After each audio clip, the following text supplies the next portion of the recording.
আমরা তো চিকেন বানিয়ে থাকি, মাঝে মাঝে এইভাবে বানিয়ে একবার খেয়ে দেখো তো। প্রথমে আমি 1 কিলো চিকেন নিয়ে নিয়েছি, ভালো করে ধুয়ে নিয়েছি, বয়েল করি নাই চিকেনটা। ফ্রেশ চিকেন ছিল, যার জন্য আমি বয়েল করিনি। এখানে আমি দিয়ে দেব হলদি পাউডার, একদম কম পরিমাণে ভাজা মশলা দিয়ে দেব। এখানে দিয়ে দেব গোলমরিচের পাউডারটা, একটু বেশি করে দিয়ে দেব।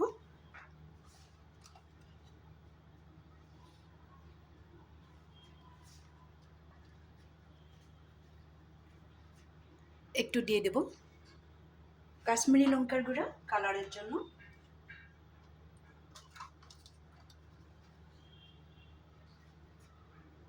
একটু জিরার পাউডার। মাখার সময় আমি একটু সরষের তেল ব্যবহার করব।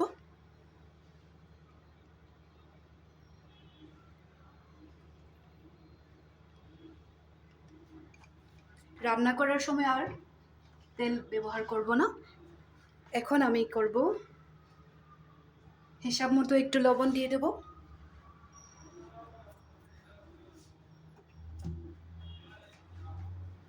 এখন আমি চিকেনটা ভালো করে মেখে রেখে দিব।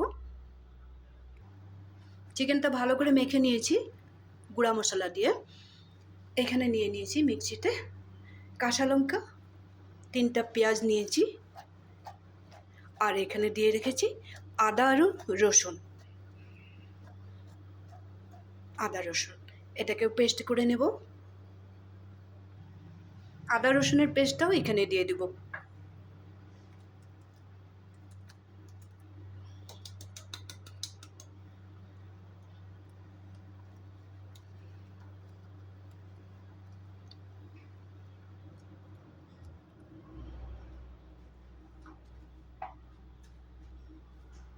আবার ভালো করে হাত দিয়ে মেখে নেব।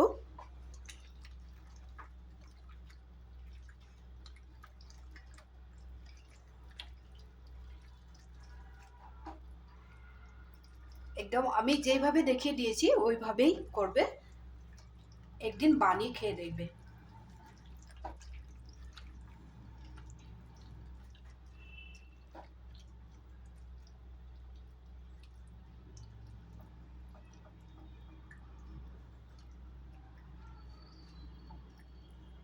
এখন আমি 5 মিনিট রেস্টে রেখে দিব।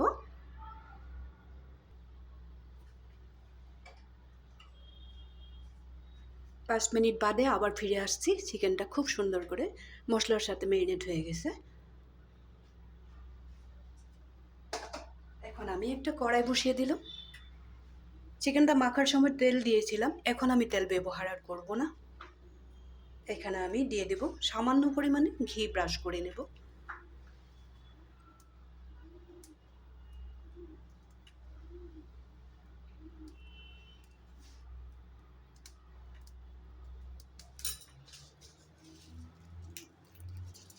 এখানে দিয়ে দেব 2টা শুকনো লঙ্কা, 2টা দিয়ে দেব তেজপাতা, একটা স্টার মশলা,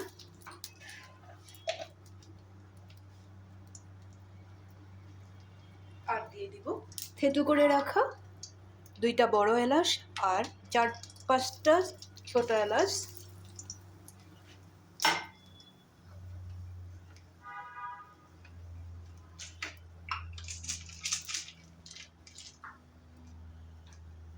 সামান্য পরিমাণে তো ডালচিনি দিয়ে দিলাম। কথাটা মনে রাখবে, আর তেল দেইনি কিন্তু এখানে সামান্য পরিমাণে একটুখানি ঘি দিয়ে দিয়েছি। ঘিয়ের মধ্যে গোটা মশলাগুলো ফ্রাই করে নেব একটু সময়।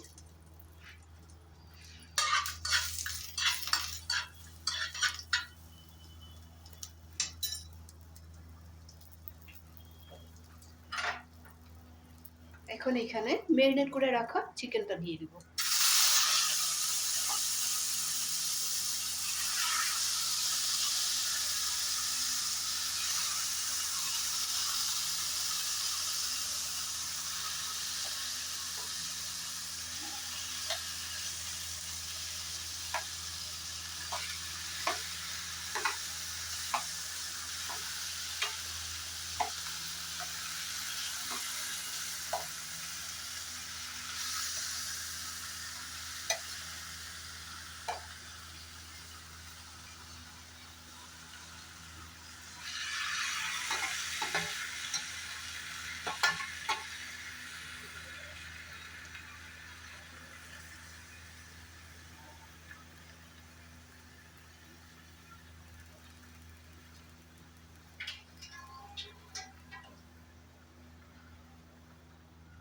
চিকেনটা কড়াইতে দেওয়ার পর আমি কোনো লাড়াচাড়া করব না, সামান্য পরিমাণে মশলা ধুয়ে একটু থালাটা থেকে একটু জল দিয়ে দিলাম।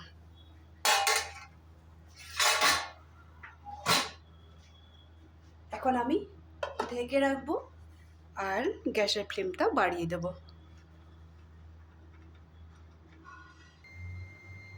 চিকেনটা একবার ঢাকনাটা খুলে দেখে নেব।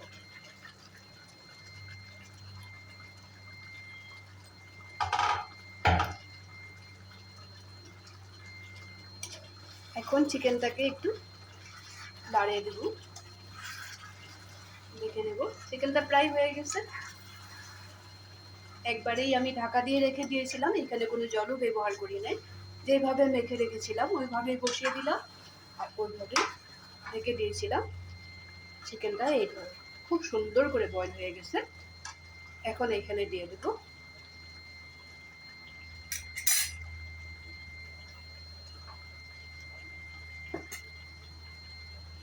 একটু কসুরি মেথি, এটাকে একটু হাত দিয়ে প্রেস করে দিয়ে দেবো।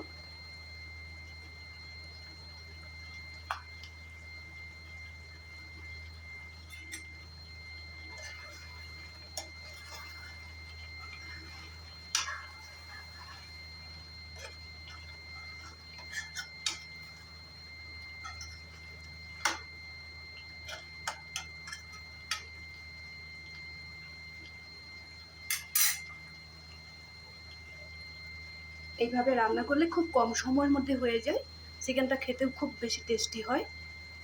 এখানে আমি দিয়ে দেব একটু ধনেপাতা।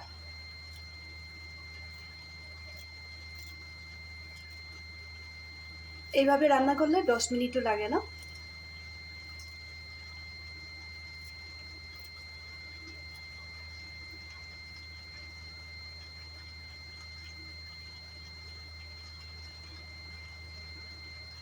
ধনেপাতাটাও দিয়ে দিলাম। ফাইনালি এখানে একটুখানি চিনি দিয়ে দেব।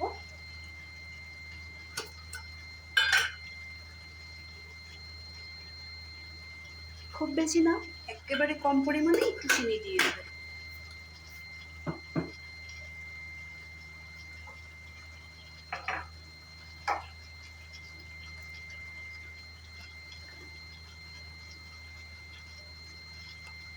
আমি এখানে ব্যবহার করব একটু পাও ভাজি মশলা।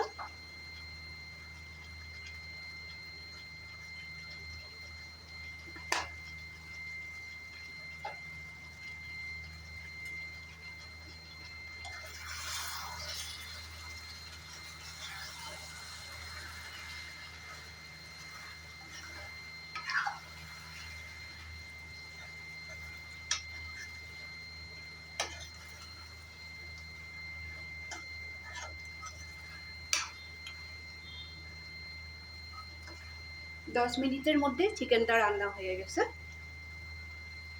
তোমরা ওইভাবে একদিন বাড়িতে বানিয়ে দেখবে। চিকেনটা তো নানান ধরনের রান্না করে খাও, এইভাবে একদিন রান্না করবে, খুব বেশি টেস্টি হয়।